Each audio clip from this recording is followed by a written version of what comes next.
Lancement ce matin à Tombouctou des travaux de reconstruction des monuments et lieux de culte détruits par les occupants entre 2012 et 2013. Sous l'impulsion des partenaires techniques et financiers, le lancement des travaux de reconstruction du patrimoine culturel est déployé par le ministre de la Culture, représentant le Premier ministre. Ouverture ce matin d'un atelier de validation pour recueillir les observations et suggestions en vue d'enrichir le projet de loi relatif à la protection du consommateur. Projet de loi qui sera la semaine prochaine sur la table du secrétariat général du gouvernement avant son entrée dans les circuits d'approbation du Conseil des ministres. Mesdames, Messieurs, bonsoir et bienvenue dans ce journal que nous ouvrons par ce communiqué. Les 13 et 14 mars 2014 se sont tenus sous l'égide du gouvernement du Mali et de la MINUSMA, avec la participation des mouvements armés, de l'administration, des élus locaux et de la société civile, des importantes réunions. Le premier atelier a traité des voies et moyens d'accélérer le redéploiement de l'administration et des services sociaux de base dans le nord du pays. Le deuxième atelier a fait l'évaluation de la mise en œuvre de l'accord préliminaire de Ouagadougou. Au terme de cette rencontre, il a été mis en place 4 groupes de travail chargés de faire des recommandations en vue d'aller de l'avant vers le démarrage des pourparlers inclusifs de paix dans les meilleurs délais. Le nouveau projet de loi relatif à la protection du consommateur sera la semaine prochaine sur la table du secrétariat général du gouvernement. Avant son entrée dans les circuits d'approbation en Conseil des ministres, le texte est discuté par les représentants des services techniques et ceux des associations de consommateurs. C'est à la faveur d'un atelier de validation ouvert ce matin au ministère du Commerce. L'atelier vise à recueillir les observations et suggestions en vue d'enrichir le document. Reportage de Bourama Traoré. Le texte est à la fois spécifique et pertinent. Entendez là le projet de loi relatif à la protection du consommateur, autour duquel se concertent les représentants des différents départements ministériels et ceux de toutes les associations de défense des consommateurs. Une démarche participative qui vise à parvenir à un document consensuel et de qualité. Nous sommes dans le sens de faire en sorte que le Malien, qui que tu sois, quelle que soit ta condition sociale, puisse être à l'abri des abus sur le marché. Et remercier effectivement l'engagement personnel du ministre du Commerce, parce qu'on n'avait jamais eu ça avant. Cette loi va permettre, on l'espère, de prendre en compte toutes les préoccupations des consommateurs que nous sommes tous. Cette loi la permettra de protéger le consommateur sur toute la ligne. L'exercice consiste à valider le projet de loi relatif à la protection du consommateur, après quoi le texte sera soumis au processus d'approbation du gouvernement, c'est-à-dire à partir du 17 mars prochain selon le ministère, pour qui 8 droits du consommateur sont reconnus par les Nations Unies qu'il convient de satisfaire. Il s'agit notamment du droit à la satisfaction des besoins essentiels, à la santé et à la sécurité, à l'information, au choix, à la représentation, d'être entendu, à l'éducation, à la consommation, à la réparation des torts, à un environnement sain. Pour y parvenir, l'État se doit de réunir des conditions, disons d'accomplir 4 obligations. Obligation de faire la distinction entre satisfaire les besoins du consommateur et protéger ses intérêts. Obligation de créer la concurrence. Obligation de développer et d'entretenir des réflexes de protection des intérêts du consommateur. Obligation d'associer les organisations de défense du consommateur à la prise des décisions qui les touchent. Le nouveau projet de loi fixe les conditions et procédures relatives à la réparation des dommages et préjudices subis par les consommateurs. Il donne également une information claire aux consommateurs sur les biens et services qu'ils acquièrent.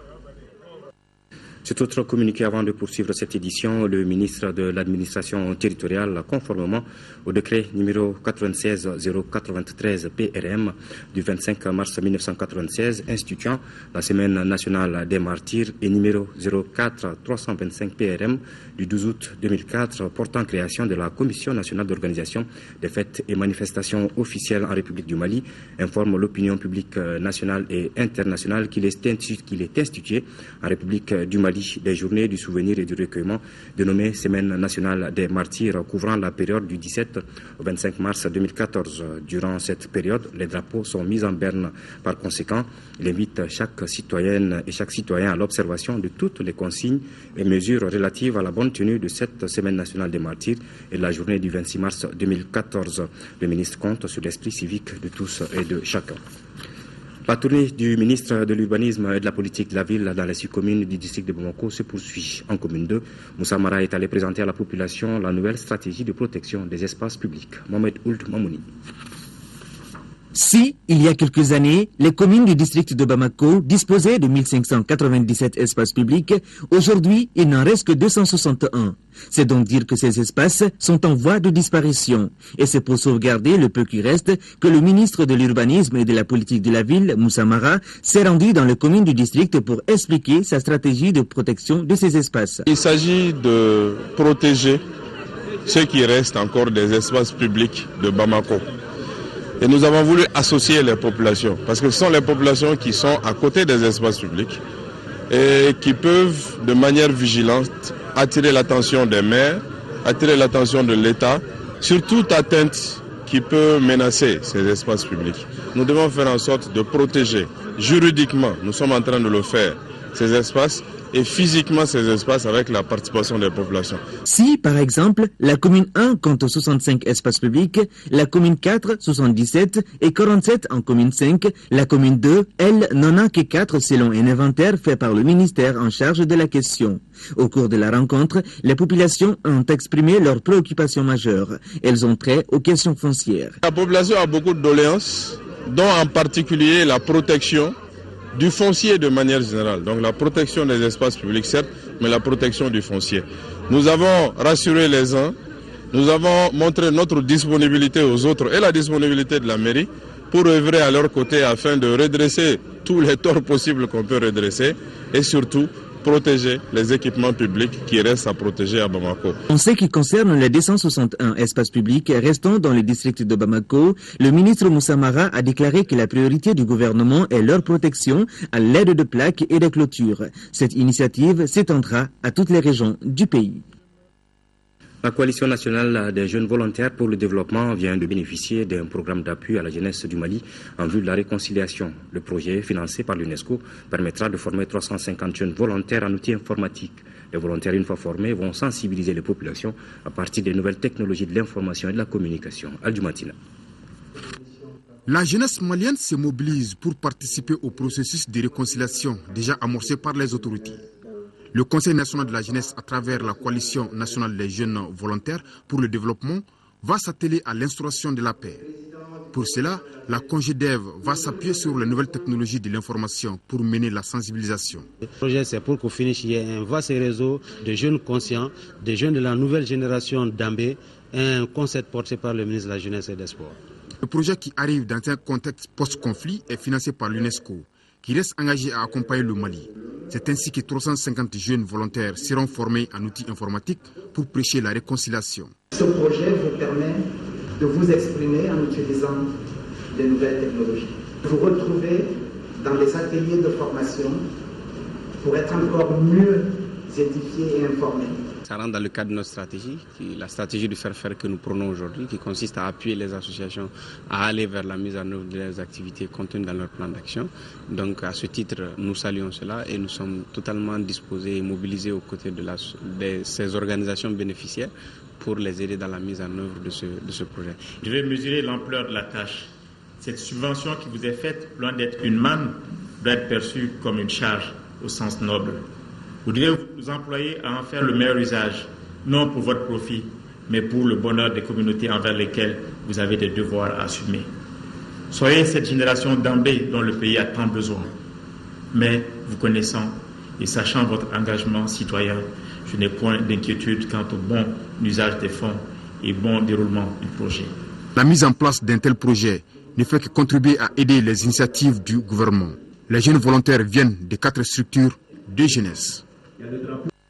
Voilà notre communiqué avant de poursuivre. Dans le cadre de la mise en place des organes de la Haute Autorité de la Communication HAC, le ministre de la Communication et des Nouvelles Technologies de l'Information invite les organisations professionnelles des médias à faire parvenir au secrétariat général du département, cité administrative, bâtiment 9, 3e étage, un dossier constitué des pièces ci-après: le récépissé de création de l'organisation, les statuts, règlements intérieurs, la liste des membres du bureau, la liste des adhérents, tout document PVCR attestant de la tenue régulière des instances.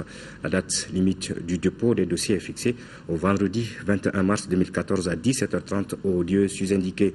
Pour tout renseignement complémentaire, prière à s'adresser au secrétariat général du ministère. Bamako Horizon 2030, c'est le nom d'un projet qui entend donner une autre image de la ville de Bamako dans 20 ans. Les concertations ont débuté pour recueillir les avis des uns et des autres sur cette vision politique. Les maires, les représentants des centres d'animation pédagogique et ceux du gouvernorat ont donné le temps de cette journée de réflexion. Pour plus de précisions, écoutons Koulibaly Juliette Paradis, conseillère au gouvernorat du district de Bamako. Elle est au micro de Sokona Kamisoko.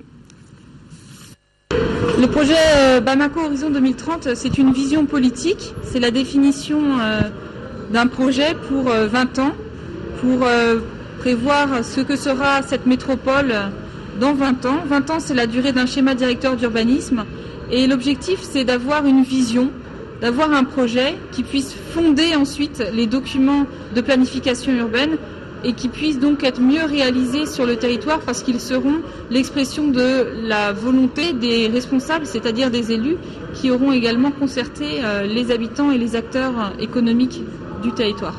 Après avoir réfléchi en fait à cette vision politique pour 20 ans, les élus ont voulu concerter la population. Et concerter la population d'abord en concertant les enfants, parce que les enfants, ce seront ceux qui seront les autorités en 2030. Ce sont eux qui auront la responsabilité de la ville en 2030. Et aussi parce qu'en concertant les enfants, on fait rentrer dans les familles la réflexion sur l'avenir de la ville. La manière de les concerter, c'est à travers en fait les écoles, le fondamental, le secondaire et aussi le monde universitaire, de les sensibiliser et de les interroger, en fait, de les interpeller sur leur vision à eux, leur manière de rêver la ville à horizon de 20 ans quand ils seront adultes, en fait. Les représentants des partis politiques, ceux de la société civile, sont réunis au Grand Hôtel de Bamako. Ils échangent sur les perspectives de l'opposition politique au Mali, une initiative du Centre malien pour le dialogue interparti et la démocratie. L'objectif de la rencontre est de diagnostiquer les insuffisances de la loi portant statut de l'opposition et de faire des propositions pour l'amélioration des conditions d'exercice d'une opposition. De l'avis des spécialistes, le consensus tue la démocratie.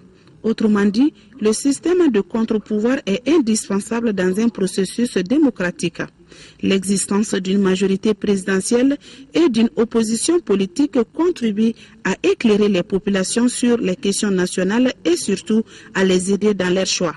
Ce symbole fort de la démocratie est au centre de cet atelier d'échange interparti sur les perspectives d'une opposition politique au Mali.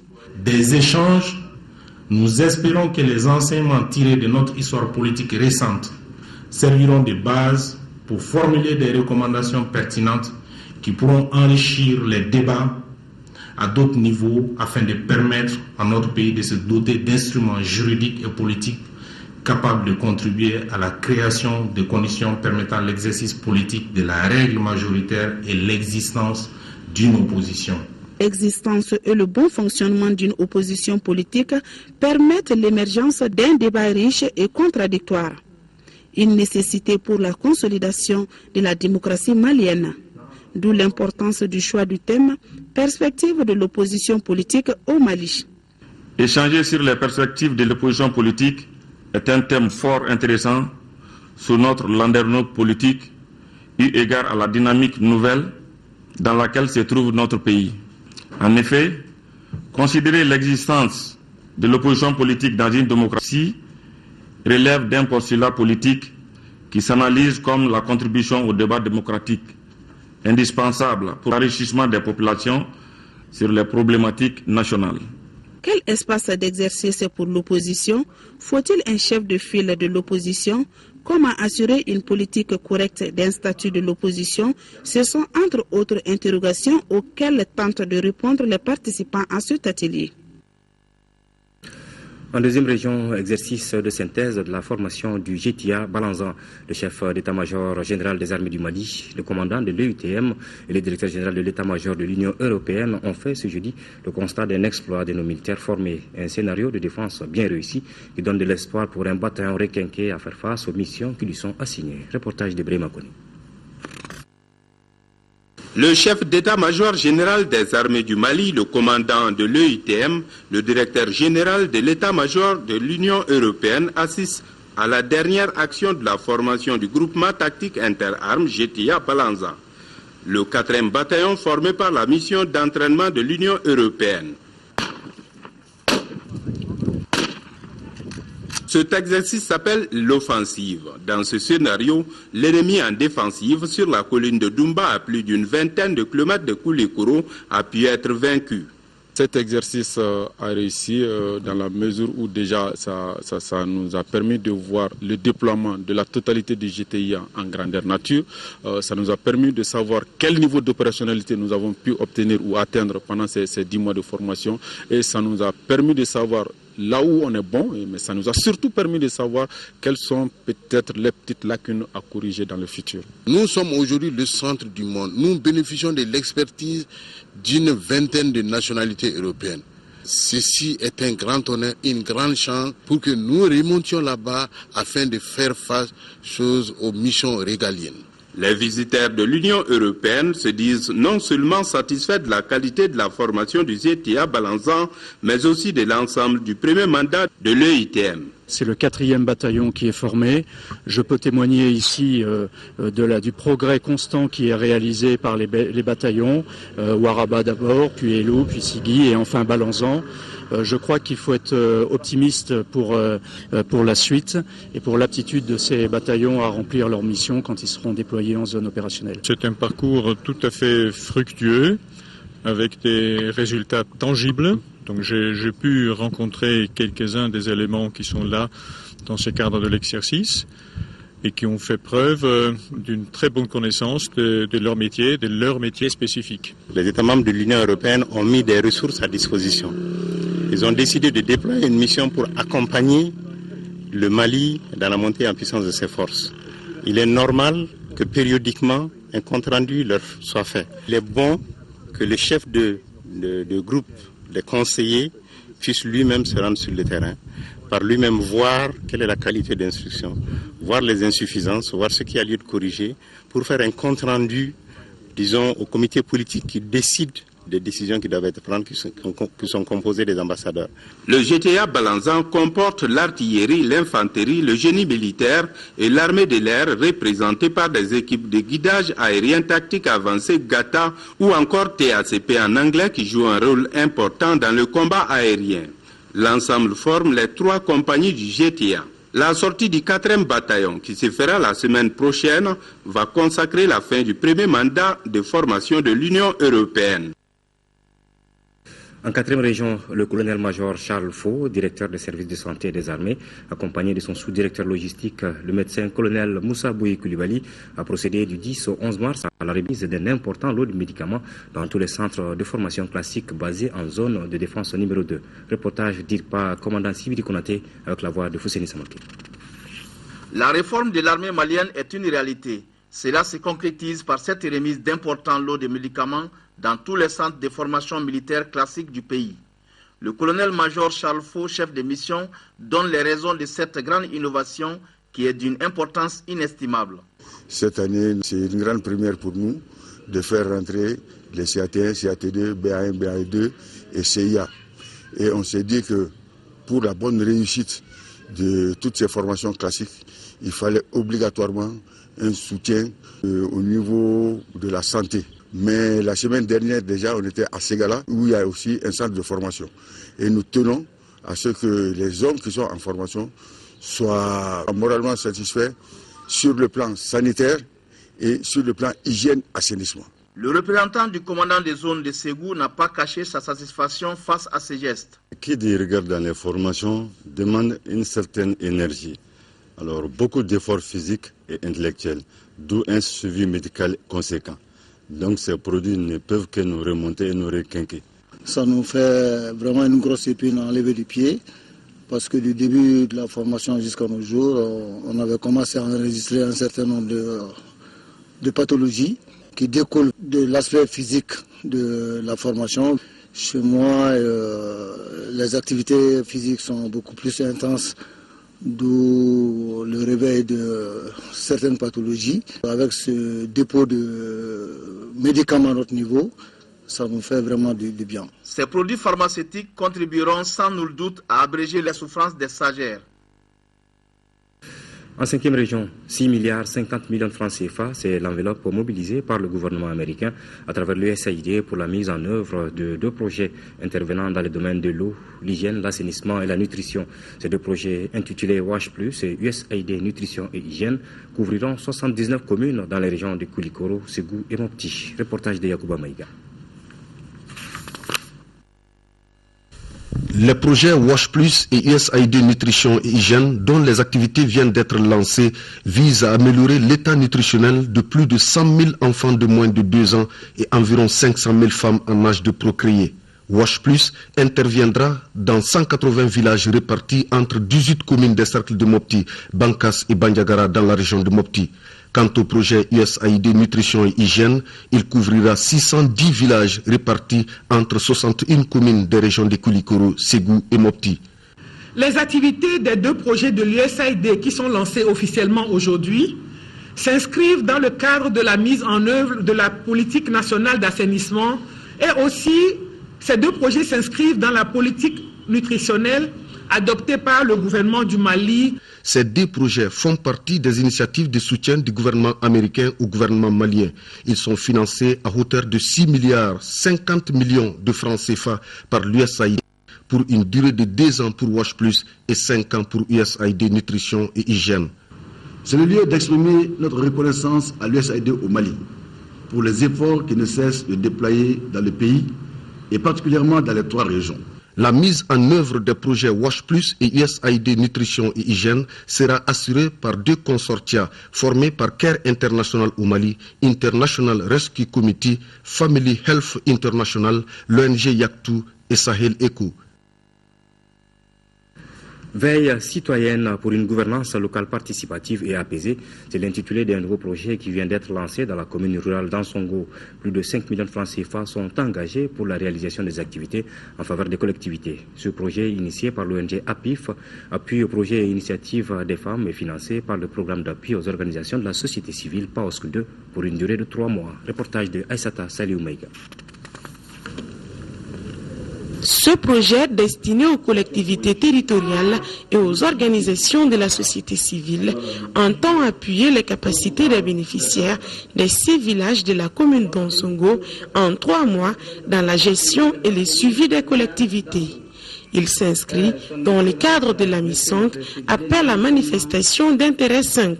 Le lancement de ce nouveau projet d'APIF vient nous confirmer davantage l'importance d'un tel éveil pour l'accompagnement de l'État dans la réalisation des objectifs du millénaire du développement. Pour atteindre les objectifs assignés à ce projet, l'Union européenne, le Danemark, la Suède, la Suisse et le Canada ont déboursé 5 260 000 francs CFA sur l'initiative de l'ONG APIF, appui au projet et initiative des femmes. Cette dynamique vise à amener les organisations de la société civile de chaque commune à exercer en synergie leur droit à participer à l'élaboration des politiques de développement et au contrôle citoyen de l'action publique pour la promotion de la bonne gouvernance. Les bénéficiaires se réjouissent. La venue d'un tel projet ne peut que nous aider à mettre en œuvre notre programme de renforcement de capacité au niveau de la commune d'Ansongo. Ce nouveau projet, qui renforcera la bonne gouvernance dans la commune d'Ansongo, est au compte du programme d'appui aux organisations de la société civile PAOS 2. Je vous le disais dans les titres, les partenaires techniques et financiers sont au chevet du patrimoine culturel détruit des régions du Nord. Ils contribuent à la reconstruction des monuments et lieux de culte détruits par les occupants entre 2012 et 2013. La cérémonie de lancement des travaux de reconstruction s'est déroulée ce matin à Tombouctou. C'était sous la présidence du ministre de la Culture, représentant le Premier ministre. Également présents à cette cérémonie, les partenaires techniques et financiers, les responsables politiques et administratifs de la région et un public nombreux. Envoyés spéciaux à Tombouctou, à Lucien Touré, à Damadjakite. Il faudra près de 11 millions de dollars pour reconstruire totalement les mausolées et autres lieux de culte détruits par les occupants. En attendant de réunir la totalité de cette somme auprès des bailleurs de fonds, le ministère de la Culture procède déjà au lancement des travaux de réhabilitation de ces infrastructures, réparties notamment sur les régions de Gao et Tombouctou. C'est donc devant la célèbre mosquée de Djinguereber que le ministre de la Culture donne le coup d'envoi des dits travaux. C'est le lieu pour moi de remercier les autorités maliennes de louer les efforts concertés de la communauté internationale, de saluer la patience et la résistance des populations locales. Le Mali, plus que jamais, bénéficie de l'accompagnement des bailleurs de fonds. Ses partenaires bi- et multilatéraux disent ne ménager aucun effort pour que ces villes et leurs sites retrouvent leur lustre d'antan. La France, la Suisse, l'Union européenne et l'Afrique du Sud s'engagent ainsi à mettre la main à la poche. L'Union européenne est déterminée à poursuivre son appui à la construction de la paix et au développement économique et social au Mali. Ainsi, je rappelle que l'Union européenne et ses États membres sont le premier partenaire du développement au Mali. L'aide totale représente plus de 50% du montant total de l'aide au développement au Mali. Je souhaite rendre hommage à cette ville et ce haut lieu qui ont beaucoup souffert.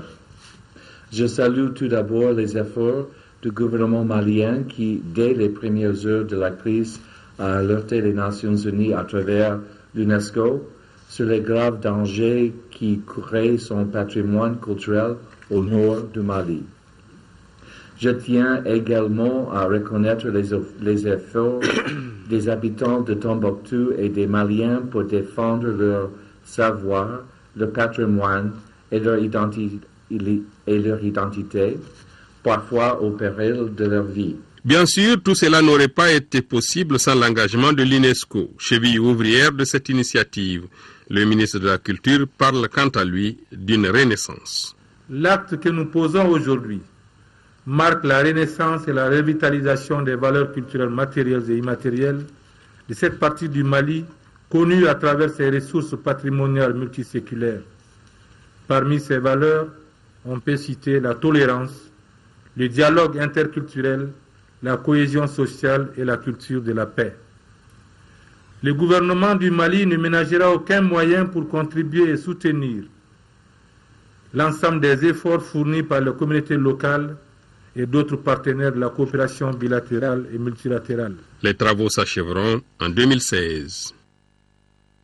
La salle de conférence de l'Office de la Haute-Vallée du Niger, OHVN, a abrité aujourd'hui les travaux de la 6e session du comité de pilotage du projet d'appui à la filière coton-textile PAFICOT, présidé par le ministre du Développement rural. Les travaux ont permis aux organisateurs d'examiner, entre autres, le procès verbal de la 5e session et le projet de budget 2014. Nando Dambélé.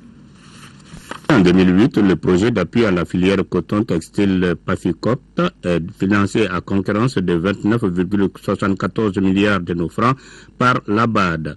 Multinational, il couvre les 4 pays de l'initiative sectorielle en faveur du coton, à savoir le Bénin, le Burkina Faso, le Mali et le Tchad, et s'inscrit dans la dynamique d'amélioration de la performance de la filière coton. Il prend fin en septembre prochain. C'est pourquoi cette dernière session est placée sous les signes de la consolidation des acquis. Nous avons réalisé suffisamment d'activités. Beaucoup de produits ont été obtenus. Et nous pensons qu'il faut consolider ça de manière à ce que les gens puissent profiter le mieux que possible. Ayant pour objectif de contribuer à la sécurisation et à l'accroissement des revenus des acteurs de la filière coton par l'amélioration de la productivité de façon durable, le projet a presque atteint tous ses objectifs au Mali, à l'exception de la réhabilitation des pistes rurales.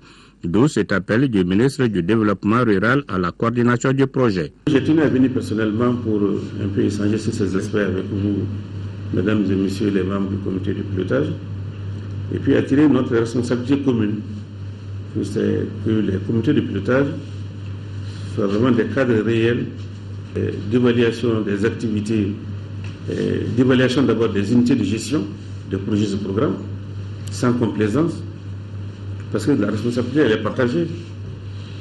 Ce cadre permet à vous, mesdames, messieurs les membres du comité de pilotage, de regarder très finement qu'est-ce qui a été fait et quelles sont les difficultés que donc les coordinations rencontrent et de retracer vraiment des feuilles de route très précises vraiment dans l'exécution vraiment des projets.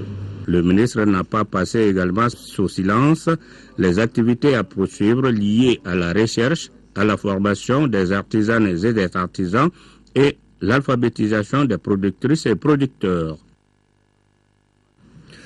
La salle multimédia de l'ENI a abrité hier les travaux de la 3e session du conseil d'administration de l'établissement. Au cours des travaux, les administrateurs ont entre autres examiné et adopté le procès verbal de la 2e session, les projets de programme d'activité et le budget 2014. On retrouve Nando Dambélé. Cette session se tient à un moment où notre pays sort de l'un des moments les plus difficiles de son histoire. Qu'à cela ne tienne, elle est placée sous les signes de l'espoir selon les responsables de l'établissement. Depuis le 4 novembre 2013, nous avons déjà commencé notre année académique. Et vraiment tout se déroule très très bien. Nous plaçons vraiment cette 3e session dans le cadre donc de l'espoir. Établissement public à caractère technique et scientifique, l'ENI ABT aborde un tournant important de son évolution car elle va basculer dans le système LMD cette rentrée 2014-2015. La rentrée dans ce système exige une synergie d'action des enseignants, des étudiants et des partenaires de l'école. C'est un défi majeur que l'ENI ABT se doit de relever avec assurance et maîtrise. Cette année, l'ENI bénéficie d'un budget équilibré en recettes et en dépenses de plus d'1,199 milliard de francs CFA pour un taux de progression de 1,26% par rapport à l'année précédente, ce qui lui permet de faire face à plusieurs de ses charges. Les administrateurs ont, au cours de cette 3e session, procédé à l'examen et à l'adoption du procès verbal de la 2e session, fait l'état d'exécution des recommandations, le compte de gestion et l'adoption des projets de budget et des programmes d'activité 2014. Plus de 144 millions de francs CFA, c'est le budget prévisionnel 2014 du Centre de conservation, de multiplication et de diffusion du bétail ruminant endémique de Madina Diassa dans le cercle de Yanfoulila. Ce budget a été soumis à validation au comité d'orientation du centre jeudi dernier. Un budget qui permet de poursuivre les activités du centre orientées vers l'intensification du bétail ruminant endémique. Reportage de Mamoudou Sidibé. Le comité d'orientation du Centre de conservation, de multiplication et de diffusion du bétail ruminant endémique de Madina Diassa dans le cercle de Yanfoulila a, au cours de sa première session, analysé plusieurs points. Il s'agit entre autres du rapport d'activité technique et financier 2013 et du programme d'exécution technique et financier 2014. Pour mieux orienter les activités du jeune centre, un budget prévisionnel de plus de 144 millions de francs CFA a été programmé en 2014 contre un peu plus de 50 millions en 2013. Il sera chargé de réaliser l'inventaire et la caractérisation du bétail ruminant endémique, mettre en œuvre les schémas de sélection validés par le comité technique de coordination en ce qui concerne le bétail ruminant endémique, diffuser les résultats des améliorations génétiques en ce qui concerne le bétail ruminant endémique, mener les activités de promotion du bétail ruminant endémique, et enfin renforcer les capacités des associations coopératives en charge du développement des ruminants endémiques.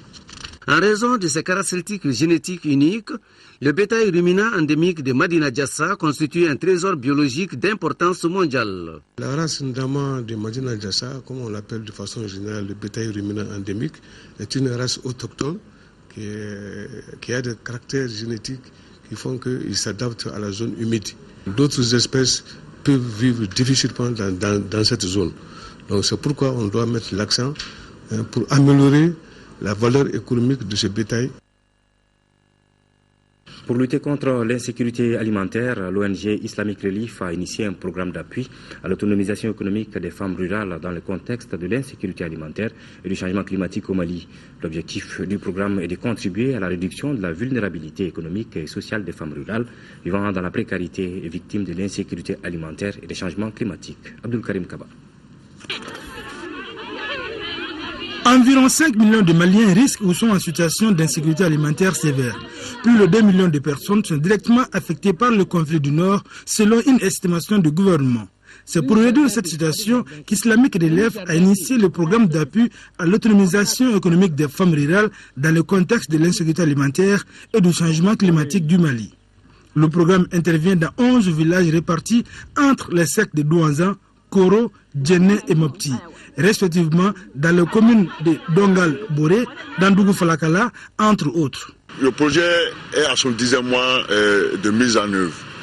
Et déjà, on a noté des résultats tangibles. en termes de production maraîchère, mais aussi en termes de production céréalière. Nous pensons, d'ici la fin du projet, qui est prévu pour le mois d'avril, avec l'implication de tous les acteurs, nous pensons de tous les acteurs, que ce soit les élus au niveau des communes, il y a les associations et groupements féminins, l'ONG islamique et REF, les partenaires techniques des services de l'État. Nous pensons pouvoir atteindre les objectifs du projet. Depuis le démarrage du projet à nos jours, il a beaucoup contribué à la lutte contre l'insécurité alimentaire, en équipement et rendant fonctionnel 11 périmètres maraîchers de 2 hectares à travers 5 communes de la région de Mopti. Rappelons que le programme d'appui à l'autonomisation économique des femmes rurales dans le contexte de l'insécurité alimentaire et du changement climatique du Mali est financé par la Suède et il est exécuté par l'ONU Femmes et FAO. Les rideaux sont tombés sur les 3e journées cinématographiques de la femme africaine de l'image JCFA 2014. Du 3 au 7 mars, les femmes cinéastes du continent étaient en conclave à Ouagadougou, au Burkina Faso, à Ouagadougou et à Banfora, au Burkina Faso, pour célébrer la femme dans le cinéma africain. La comédienne malienne Maïmouna Hélène Diarra a reçu le trophée Sarawina pour la qualité de ses présences sur la scène du cinéma africain. Cheikh Oumar Sangari. Notre compatriote Maïmouna Hélène Diarra, figure bien connue du cinéma africain, a reçu un trophée Sarawinien lors des journées cinématographiques de la femme africaine de l'image JCFA 2014 au Burkina Faso. Cette 3e édition des JCFA a regroupé les professionnels du cinéma d'une dizaine de pays africains. Elles ont reçu chacune un trophée Sarawinien du nom de la reine nigérienne qui a combattu la colonisation française en 1899. 2 d'entre elles ont reçu le trophée d'hommage. Mariam Sidibé du Burkina Faso et Maïmouna Hélène Diarra du Mali. La comédienne malienne a profité de la journée internationale des femmes pour dédier ces trophées à ses sœurs du nord du Mali. Ce 8 mars, je sais qu'il y a bien des femmes qui ne l'ont pas fêté et j'ai une pensée pieuse envers elles. Et souhaite que ces femmes aient un lendemain meilleur et qu'on fête le 8 mars ensemble, que ce soit la fête de toutes les femmes, qu'il n'y ait pas des opprimés. Le trophée, je le dédie à toutes ces femmes qui souffrent, et plus particulièrement les femmes du nord, du Mali, qui souffrent jusqu'à présent dans leur chair et dans leur âme. Une semaine durant, des rencontres entre professionnels du cinéma ont été de véritables cadres d'échange autour des défis liés à la profession cinéaste. Une autre compatriote, Viviane Sidibé, a reçu le trophée de participation. Rappelons que la tenue de ces journées cinématographiques de la femme africaine de l'image est une initiative du FESPACO. La prochaine édition est prévue pour 2016. Félicitations donc à Maïmouna Hélène Diarra. Du 18 au 22 mars prochain, Bamako abritera la première édition du Festival international de slam et humour FISH. C'est la principale information de la conférence de presse que les organisateurs ont animée ce matin à l'Institut français de Bamako. Les slameurs et humoristes seront en conclave dans notre capitale pour promouvoir cette expression. La rencontre a été suivie par Cheikh Oumar Sangari. Le Festival international de slam et humour est une première dans notre pays. L'objectif global est de contribuer à l'accès et à la participation des populations à la vie culturelle de la nation. Conférences de presse, ateliers d'initiation au slam et à l'humour, compétitions, colloques, concerts, bref, le programme sera alléchant et ouvert au rire et aux langues. Le slam, il est urbain. Le slam, c'est du spectacle. Il y a déjà beaucoup de slameurs déjà du Mali qui slament dans la langue. J'ai lu déjà des thèses de Mamadou, et du slam en Bambara, moi aussi, et d'autres slameurs aussi.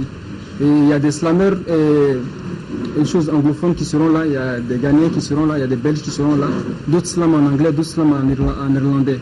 Près de 600 participants, dont une centaine d'étrangers, sont attendus à ces festivals. L'Institut français de Bamako est le principal partenaire de cette rencontre.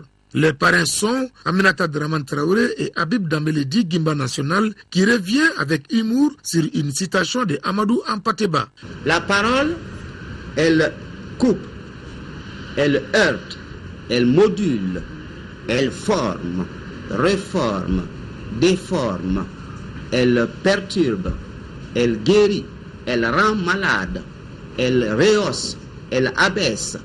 Selon sa charge, elle tue net. Une fois émise, on ne peut plus la rattraper. Elle déclenche ou termine tout. c'est ce que Amadou Hampâté-Bâ disait de la parole, et le slam magnifie la parole. Et le slam fait que vous avez envie de goûter à la parole, que vous avez envie de sentir la parole.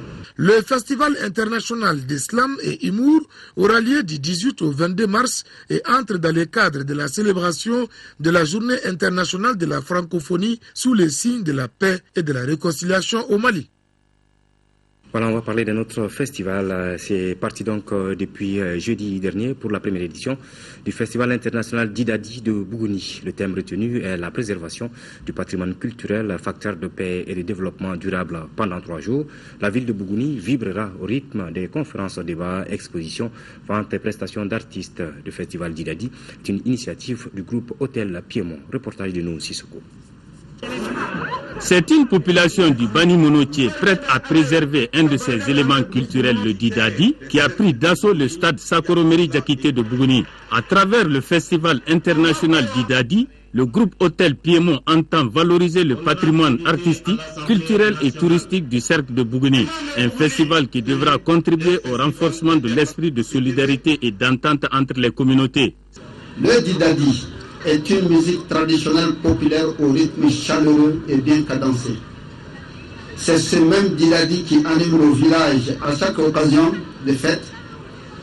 Des femmes, des hommes et des enfants, après une longue journée de travail, trouvent ainsi une occasion de se libérer du stress quotidien. Le Festival international de Bougouni est une vision et un projet pour le développement socio-économique et culturel du cercle de Bougouni.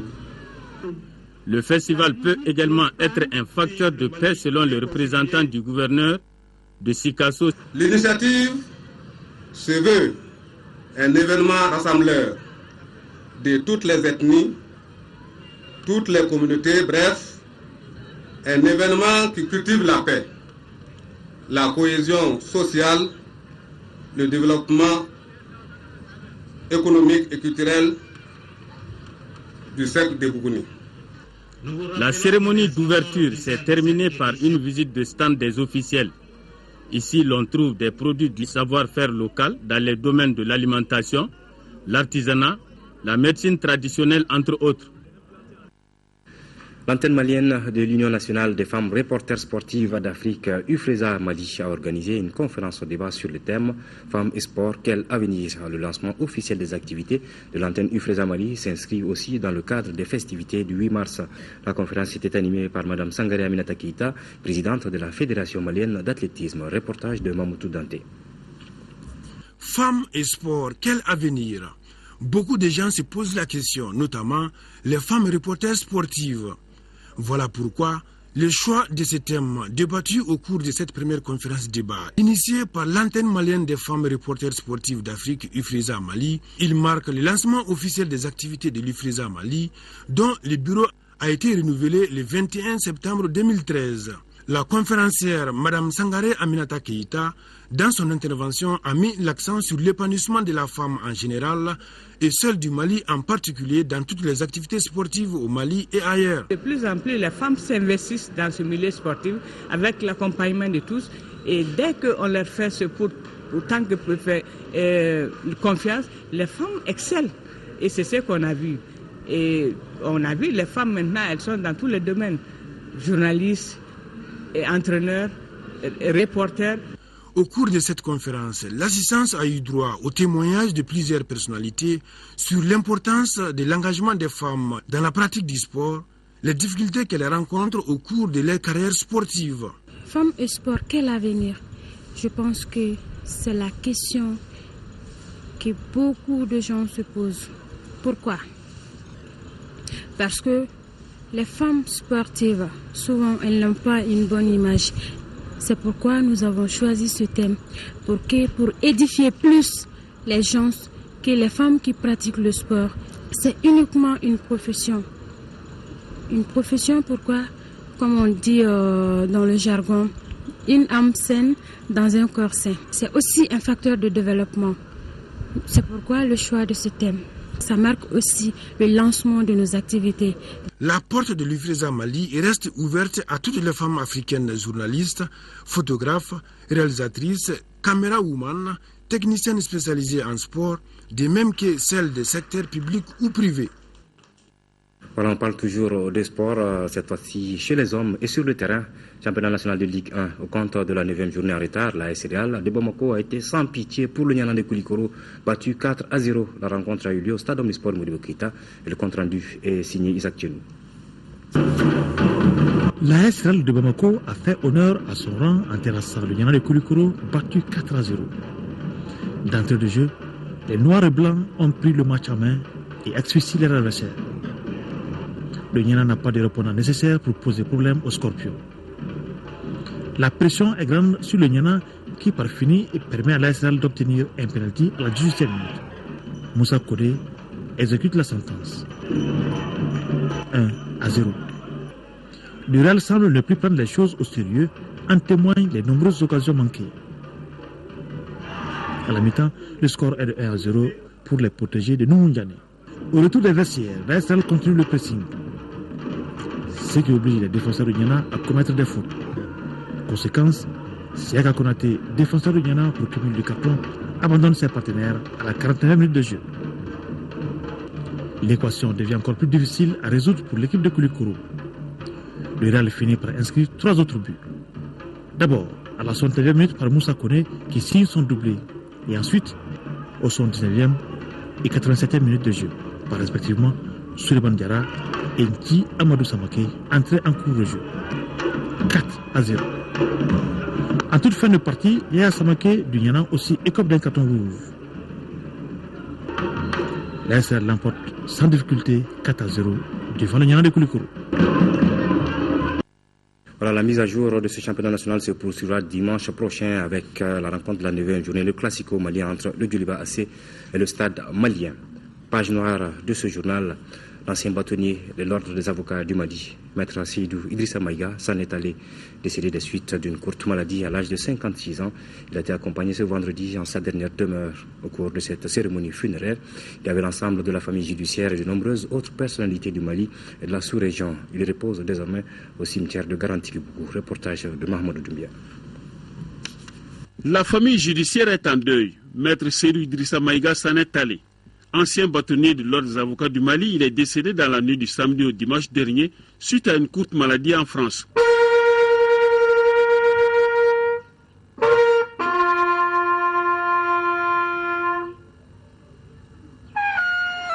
Nous sommes aussi réunis ce matin pour rendre hommage à un homme d'une exceptionnelle humanité, un homme chaleureux, d'un commerce agréable. Tu nous laisses tous orphelins. Ta mère, tes épouses, tes enfants, tes frères et sœurs, tes parents et amis par-delà tous les rivages, mais particulièrement ta famille, celle que tu ne quitteras jamais, le barreau du Mali. Né le 30 décembre 1958 à Gao, Maître Seydou Idrissa Maïga a obtenu le bac en 1980 avant de venir à l'École nationale d'administration, section sciences juridiques. Diplômé en 1984, il a intégré le barreau en 1989 avant de créer son propre cabinet d'avocats. De 2004 à 2007, il fut bâtonnier de l'ordre des avocats du Mali. C'était un vrai avocat avec des valeurs morales, avec des valeurs sentimentales, avec ses émotions, ses passions. Nous perdons quelqu'un de grand, un ami, un frère et un confrère. Chevalier de l'ordre national du Mali, Maître Maïga aura marqué les esprits tant par sa générosité, son humilité que par le respect de la déontologie et l'éthique de sa profession, le tout teinté d'un franc-parler. À travers nos larmes et à travers tous ces témoignages de reconnaissance, il y a comme des fragments d'éternité qui rendront toujours le bâtonnier Maïga vivant dans nos cœurs, dans notre esprit. Je ne peux que m'incliner devant sa mémoire, lui souhaiter le bon repos éternel, que Dieu le garde dans son paradis. Vraiment, Seydou était un être extraordinaire, d'une gentillesse extrême, qui avait son franc-parler, mais qui n'avait rien de méchant. Maître Seydou Idrissa Maïga, qui manquera beaucoup à la famille judiciaire, laisse derrière lui 2 veuves et 6 enfants inconsolables. Il repose désormais au cimetière de Garanti-Bougou. Dors en paix, maître. Dors en paix, maître Seydou Idrissa Maïga. Vous pourrez suivre juste après ce journal un magazine sur la visite de l'épouse du président de la République, Mme Keita Aminata Maïga, en Guinée-Conakry. Voilà, c'est la fin de cette édition. Merci de l'avoir suivi. Retrouvez l'information demain à 13h avec Mohamed Touré. Merci et bonsoir.